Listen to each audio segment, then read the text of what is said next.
Olá, graça e paz. A palavra de Deus, através de um profeta, nos ensina: agindo Deus, quem o impedirá?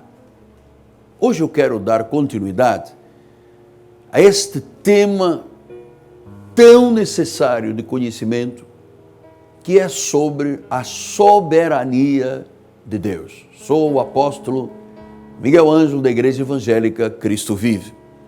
Diante de Deus, estou aqui para ser um instrumento que vai certamente gerar no teu coração um propósito novo de vida, uma atitude nova de vida, porque você vai ouvir o Espírito falar ao seu coração. O tema mais importante da Bíblia, do ensinamento do cristianismo, é a soberania de Jesus. Ou seja, entendermos que Cristo é Deus e que Deus é Cristo. A divindade do Cristo. A soberania de Jesus Cristo. Então, quando você conhece a Bíblia Sagrada, de capa a capa, toda a Bíblia, os 66 livros da Bíblia, convergem para uma única mensagem: Jesus Cristo, o Senhor. No Antigo Testamento, se manifestou de diversas formas. Quando você lê os originais, você vê, Deus era chamado de El Shaddai, o Todo-Poderoso. El Rafa, o Deus que cura. Daí vem o nome Rafael. Jeová Nissi, o Deus que é a nossa bandeira da vitória. Jeová Rafa, o Deus que cura. El Elohim, o Altíssimo. Isto eram manifestações. Jeová Jiré, o Deus da provisão. Isso eram manifestações de Deus, de um único Deus. Várias vezes Deus dizia ao povo de Israel: ouça, eu sou o único Deus. Este único Deus, o Verbo, o Logos, diz a Bíblia que se fez carne e habitou entre nós, cheio de graça e de sabedoria. Então, aquele Deus que se manifestou como Pai na criação e na história, tremenda história do povo judeu, agora se fez carne. Ou seja, agora Deus tinha um corpo. Até então não tinha corpo. Agora tinha um corpo. Ele se fez templo, corpo. Através de uma virgem, o Espírito concebeu, e não de forma plasmática, não de forma biológica, mas Cristo não era o resultado de uma concepção entre Maria e José, mas a sombra do Altíssimo gerou no ventre de Maria, quer dizer que Deus usou o ventre como uma incubadora para dar corpo a Deus. Isto é o mistério da piedade. E depois, a partir do dia de Pentecostes, depois de Jesus ser assunto aos céus, ele se manifestou como Espírito Santo. Mas quando você fala do Pai, do Filho ou do Espírito Santo, você não está falando de três pessoas. Quem criou a Trindade Celestial foi Constantino, foi a Igreja Romana. Não há na Bíblia Sagrada nenhuma Trindade Celestial. Existe na Bíblia um único Deus, triuno, que se manifestou como o Pai na criação, como o Filho na redenção, como o Espírito Santo a partir do Pentecostes. Mas Paulo disse isso: o Espírito é o Senhor. Então eu não tenho, nem posso imaginar que o cristianismo é politeísta, que tem três deuses, três cabeças pensantes.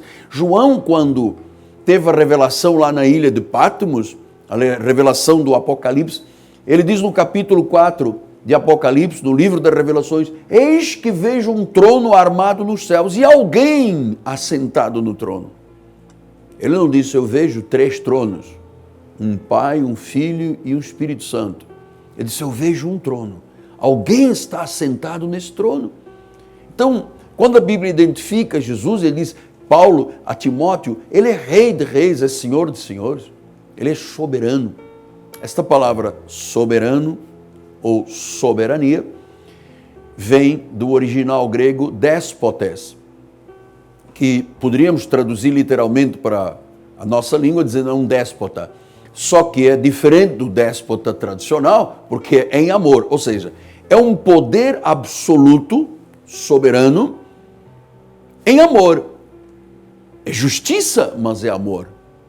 É poderoso, mas é amor. Então, este Deus soberano é Jesus Cristo. Jesus é a plenitude da divindade. Cristo é Deus. João disse isso, estamos no verdadeiro e o verdadeiro Deus é Jesus Cristo. Então, enquanto você não tiver esta revelação da soberania de Deus, você será tentado a achar que pode ser que um homem, pode ser que uma igreja, pode ser que um líder seja realmente infalível e todo-poderoso, e não é verdade. O verdadeiro e legítimo cristianismo começa com a rendição do homem perante o soberano Deus. Isso é cristianismo. Não é o homem que dá uma trégua a Deus, é Deus que exige a rendição do homem, por maior que seja o seu status quo de vida. Eu lhe digo uma coisa, meu amado, sem Jesus, você está perdido. Sem o Senhor Jesus Cristo, você não terá a vida eterna. Sem o Senhor Jesus Cristo, você nunca terá o sentimento de pertencimento ao corpo, à igreja, nunca terá o maior privilégio que existe, que é anunciar o reino e as boas novas e dar testemunho da sua salvação. Sem Jesus, ele disse em João, sem mim nada podeis fazer. Por isso, eu tenho que lhe alertar que o grande foco da vida espiritual é conhecer a Jesus. Porque quando você conhece a Jesus, quando lhe é revelada a soberania de Deus, você joga por terra toda a ideia de que é o homem que escreve a sua própria história. Olha, o homem não tem nem direito de ter um coração quebrantado ou endurecido, é Deus que o faz. Ele disse a Paulo, eu terei misericórdia de quem eu quiser ter misericórdia e eu vou salvar quem eu quiser a quem eu quiser salvar, vou endurecer quem eu quiser endurecer. Não depende de quem quer, nem depende de quem corre, depende de Deus usar a sua misericórdia. E Paulo explica à igreja de Roma dizendo, olha, não eram ainda os gêmeos nascidos, Esaú e Jacó, para que prevalecesse a eleição. Deus diz que se aborreceu de Esaú e amou Jacó. Então, quando nós começamos a permear a nossa mente, o nosso coração, as nossas emoções, os nossos sentimentos, com esta ideia única de que existe um único Deus, um soberano Deus, cujo nome é Jesus Cristo, você percebe, amado, como o homem realmente não é, ou aliás, não é o homem que escreve a sua história. Deus não tem que respeitar o homem. Não é verdade que é o homem e que Deus não pode obrigar ninguém a servi-lo. Amado, eu vou lhe dizer uma coisa como um homem temente a Deus. Quando você ouvir alguém dizer que Deus tem que respeitar o homem, que o homem não é marionete, que o homem não é robô, que o homem é que escreve a sua história, que o homem tem que ser respeitado e que Deus tem que respeitar o homem e que o homem tem livre-arbítrio, eu vou lhe dizer honestamente, fuja dessa pessoa. Que essa pessoa botou você numa canoa furada e vai levar você ao fundo do charco. Honestamente. Pastor, mas o senhor agora, 7h pouco da manhã, o senhor vem trazer essa ideia. Eu tenho que lhe trazer essa ideia. Você sabe por quê? Esta revelação? Porque o Senhor quer ser adorado. Ele diz que nós fomos feitos por o louvor da sua glória e não para se contrapor. O homem não pode se contrapor a Deus e achar que Deus tem que respeitar o homem. Eu nunca ouvi coisa mais herege na vida do que o indivíduo dizer publicamente que Deus tem que respeitar o homem. Até as pessoas que servem as religiões ocultistas se curvam diante dos altares. E aí vem muita gente cristã dizendo, Deus tem que me respeitar, sou eu que escrevo a minha história, Deus não pode me obrigar a nada, eu tenho livre-arbítrio. Tudo isso foi uma grande trama que o diabo criou, porque, você sabe, nem sequer a Bíblia fala sobre livre-arbítrio. Não existe nenhuma passagem bíblica, nenhum versículo que diga assim, 1 Coríntios 12, Deus deu livre-arbítrio ao homem. Livre-arbítrio é um mito, é uma mentira de Satanás. Ela é tão mentirosa quanto é a teologia da libertação. Amado, eu tenho dito aqui, com muito respeito, com muita ética, mas eu tenho que lhe dizer, amado, não poderia haver coisa mais venenosa no meio da Igreja Católica do que ter sido plantado dentro do Brasil a chamada teologia da libertação. Ou seja, misturar Deus, a Bíblia e a política. Não pode se misturar Deus, a Bíblia e a política. Deus é Deus, política é política. O espírito do ecumenismo, somos todos um, não é verdade. Se Deus quisesse que todo mundo fosse um, não haveria céu, não haveria inferno, não era necessário Jesus vir, derramar o seu sangue, ir ao Monte Gólgota, padecer a paixão de Cristo, dizer que há céu e inferno, não precisaria nada disso, éramos um. Isso foram veneno, isso foi veneno que colocaram na farinha, disse o profeta. Tem veneno na panela, tem veneno na farinha, e tudo isso tem sido veneno que tem destruído esperanças e sonhos de gerações nestes 170 anos. Porque os armenianistas, os legalistas, os papistas pregam um Deus que faz comércio, que Paulo disse isso, eu não mercantilizo a palavra, mas hoje em dia, por que as pessoas muitas vezes repudiam a obra de Deus? Porque percebem que se mercantiliza a obra do Senhor. E eu venho com muito temor, amado, porque eu sou parte da Reforma Protestante. As raízes da minha vida estão na Deutsche Reformed Church, na Igreja Reformada Alemã. Então, eu não sou um calvinista, eu sou um bíblico. As minhas defesas de tese na Inglaterra, na Suíça, todas elas são em função da graça genuína, começando por reconhecer a soberania de Deus. Deus é déspota, faz como quer, com quem quer, da hora que quer. Amado, quando você ouvir, eu vou lhe dizer mais uma vez, e durante esta semana voltarei a tocar nesse assunto. Mas se você ouvir alguém dizer que Deus tem que te respeitar, fuja. Que é você que escreve a história, fuja. Que Deus não pode obrigar ninguém a servi-lo, fuja.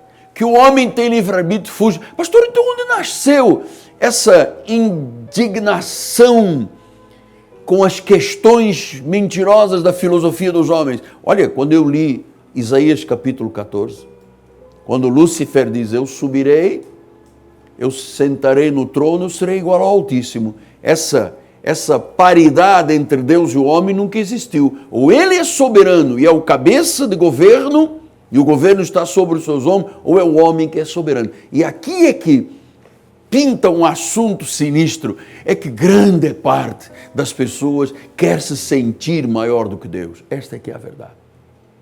Isto é sinistro, mas isto é a verdade. Quando se quer ser maior do que Deus, então quer dizer que o homem está se exaltando. E a Bíblia diz que quando o homem se exalta, Deus o humilha. Não é o homem que é engrandecido e Deus está lá, como disse a palavra, vamos hoje falar deste assunto, porque isso tem que ser explicado, que há muita gente aí sendo enganada, amado. E nós temos que mostrar a verdade. Olha lá, no livro do Apocalipse, no capítulo 3, o Senhor diz assim, versículo 20, está falando à igreja da Laodiceia. E ele está dizendo assim, eis que estou à porta e bato, se alguém ouvir a minha voz e abrir a porta, eu entrarei em casa e cearei com ele comigo. Ao vencedor dar-lhe-ei sentar-se comigo no meu trono, assim como também eu venci e me sentei no trono. Quem tem ouvidos para ouvir, ouça. Vamos pensar. Será que Deus vira um mendigo e que fica batendo na porta e que o nosso coração tem uma porta e tem um cadeado e tem uma chave? Não será isso uma grande utopia? Claro que é uma grande utopia. Nós não temos uma porta no coração, nós não temos um locker, um cadeado, nem temos uma chave. O ser humano não pode resistir a Deus. Deus é irresistível. Ele é soberano, Ele é supremo. E veja, Deus está falando com uma igreja, então está falando a pessoas salvas. Ele não está convidando para a salvação. Lembra-se o que ele disse? Olha só, conheça as tuas obras, não és frio nem quente, quem dera fosse frio ou quente, assim porque és morno e nem és quente nem és frio, estou a ponto de vomitar da minha boca. Então Deus está admoestando, repreendendo a igreja da Laodiceia, dizendo, olha só, você não pode viver de forma tíbia, morna. Ou você é quente da graça, ou você é lei, é judaísta. Então, ou judaizante, corrigindo. Então, ele disse, se você misturar a lei com a graça, você vira uma pessoa morna. E ele disse, olha, estou a ponto de vomitar. Não é que Deus vá vomitar o seu povo, não existe. Se das minhas mãos ninguém arrebata. É que Deus está mostrando a sua soberania perante a igreja. E ele diz assim, aconselho-te de mim, compras ouro refinado pelo fogo para te enriquecer, vestiduras brancas para te vestir, a fim de que não seja manifesta a vergonha da nudez, e o colírio para ungir os teus olhos, a fim de que vejas. Então Deus está dizendo, olha só, veja o que eu estou falando, quem é o soberano da igreja sou eu. Depois ele diz, eu repreendo e disciplino quando amo, sê pois zeloso e arrepende-te. Está falando a igreja salva. E ele diz, então eu estou à porta, eu estou falando com você. Isto até é um costume dos judeus, quando o judeu quer demonstrar a sua intimidade com alguém, o seu amor, enfim, traz para casa e serve um alto jantar. Então Deus disse, olha, eu te repreendo, você está morno, você não pode ser assim, você não pode misturar a lei com a graça, põe colírio nos olhos, abra os olhos, porque eu estou falando, eu estou batendo na tua porta, a igreja salva. Se você abrir, o que ele está dizendo? Se você entender o que eu te estou falando, você vai ter intimidade comigo. Senão, você não tem intimidade, é salvo, mas como pelo fogo. Então, quando eu entendo a soberania de Deus, eu primeiro não permito mercantilizar o nome de Jesus. Segundo lugar, não se faz comércio com a fé. Terceiro lugar, eu digo às pessoas que você não tem que dar uma trégua a Deus, você tem que se render. Mas quando você tem esta conexão com Deus, com a soberania, você não tem medo de viver. Você é um empresário, você vai vencer no meio de todas as crises. Você é uma pessoa que tem sonhos, que pensa no amanhã sem ansiedade, o seu amanhã terá um grande futuro, você terá um grande futuro. A fé poderosa, a fé no Deus soberano, é que nos mantém fortes, rígidos, determinados, ousados, a ousadia da fé. Então você pode fazer muito mais do que fez, você pode sonhar grandes sonhos, você pode ir muito além do que você foi até hoje.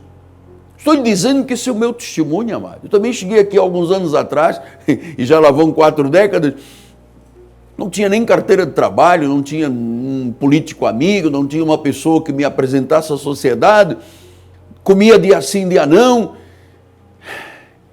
Mas o Deus que eu sirvo, o Deus vivo, o soberano, o cabeça da igreja, sempre me fez viver por cabeça, nunca fui cauda, sempre estive por cima, nunca fui por baixo. E a despeito de todos os vendavais que vêm sobre todo mundo, quando Deus age, ninguém pode impedir. Então, meu amado, renda-se a Ele, reconheçam essa depressão que você tem. Isso vai ser ficha de telefone, essa angústia, esse desejo do óbito, esse pensamento suicida, essa incapacitação, essa timidez, essa depressão crônica. Isso tudo sai da vida. Deus disse, venha a mim, você está cansado, está sobrecarregado, eu vou te aliviar, eu vou dar descanso para a tua alma, eu vou te fazer ver com olhos de águia, que olha para o sol e não teme o sol, tem asas grandes para voar. não teme o turbilhão dos ventos. Wind Tracer, a águia levanta com objetivo. Você é uma águia que Deus levantou para voar alto, com asas altas e grandes, poderosas, que não se abate, firme para sempre. Amém? Só é possível dizer isto quando se sabe, se reconhece a soberania de Deus. Jesus é Deus, Deus é Jesus. A divindade de Cristo é o fundamento do cristianismo. Amém? Muito bem, hoje é terça-feira. Deixa-me dizer-lhe uma coisa muito interessante. Agora, se você me assiste na banda, às 10 horas temos Escola Bíblica com o Bispo Daniel. E amanhã à noite o apóstolo estará na igreja. Mais uma noite poderosa de revelação dos mistérios da graça. Estamos conhecendo aí soberania, predestinação, eleição. Estamos trazendo alimento sólido, transformador, divisor de águas. E amanhã será mais um divisor de águas na Cristo Vivo. Nosso endereço é Rua Maricá, 320, bairro Campinho, zona oeste do Rio de Janeiro. Nós temos uma grande catedral, toda climatizada, parques de automóveis, segurança absoluta. Aqui são os 10 mil metros quadrados mais abençoados do Brasil. Há um lugar que é seu. Pastor, mas eu moro longe, não há distância. Amado, quando se ama a Deus, não há distância. Nem se faz bullying com os bairros. Quando se ama a Deus, aquela é minha igreja, chova, granizo ou canivete. Aquele é meu Deus, aquela é minha palavra, sentimento de pertencimento, amado. Acabou. Você vai reinar em vida. Ninguém mais te humilha, ninguém mais te apouca, ninguém mais te envergonha. Deus é por você, quem será contra? Quem será contra? Chama soberania de Deus. Então, nosso telefone é 30 17 90 90. Nós temos bispas, conselheiras, ligue para nós. E olha, eu quero deixar uma última palavra. Você que tem me ajudado aqui nesse programa de televisão local, aqui no estado do Rio de Janeiro, ou você que está me assistindo em rede internacional, por favor, nós precisamos de manter esta programação. Agora, a partir do dia 1º de janeiro, portanto, daqui a pouco tempo já estamos em 2020, nós vamos estar não mais de segunda a sexta, mas aos sábados das 9 às 9h30 e aos domingos das 8 às 9 com o culto da igreja, passado aqui pela Bandeirantes. Colabora, coopere. Semente que cai neste ministério é semente que produz a 100 por 1 da semente. Amém? 30 17 90 90. Olha, eu quero terminar o nosso programa. Eu tenho feito isto com muito amor e muita gratidão. Você sabe, a gratidão é o espírito que mais felicidade traz ao ser humano. Produz citocina, produz bem-estar, saúde, e eu quero sempre manifestar a minha gratidão. Faço isto às segundas-feiras com um empresário e às terças-feiras eu sempre me refiro, nesta programação, a uma grande empresa chamada Zinzane. Zinzane nasceu para vencer, porque os proprietários, Renato Vilarini e Cláudia, têm coração de Deus, são servos do Senhor, temem a Deus e vivem a fé. Por isso, a minha alegria de dizer que eles são cooperadores do reino e do nosso ministério. Então, a Zinzane é um exemplo de como se vence pela fé numa empresa construída solidamente com valores bíblicos e que no meio de toda a crise deste país, ela cresceu e se tornou grande com as suas 120 lojas. Muito obrigado, Renato. Obrigado, Cláudia. Eu, minha esposa e a nossa igreja, vos amamos muito por vocês amarem tanto este ministério, por vocês serem gratos a Deus por este ministério. Zinzane, nascida para vencer. Muito obrigado à minha equipe de televisão, obrigado ao nosso diretor que está lá dentro, cuidando dessa questão da imagem perfeita para o nosso telespectador. E não se esqueça que teremos Natal antecipado, dia 22 de dezembro, uma grande cantata, um grande espetáculo espiritual na igreja, e dia 31 de dezembro, Réveillon, 31 para dia 1º, Réveillon com Jesus, palavra profética para o próximo ano, aquela que será a bússola que vai dirigir a nossa vida para 2020 e nesta próxima década, porque entramos agora 20 a 30, 10 anos de grande paz, assim disse a palavra profética o ano passado. Venha estar conosco, 30, 17, 90, 90. Amanhã, amado, vou lhe dizer uma coisa, se eu fosse você, mudaria toda a minha vida para estar na Cristo Vivo, amanhã à noite, com o apóstolo Miguel Ângelo. Graça e paz, você nasceu para vencer, você já venceu, graça e paz.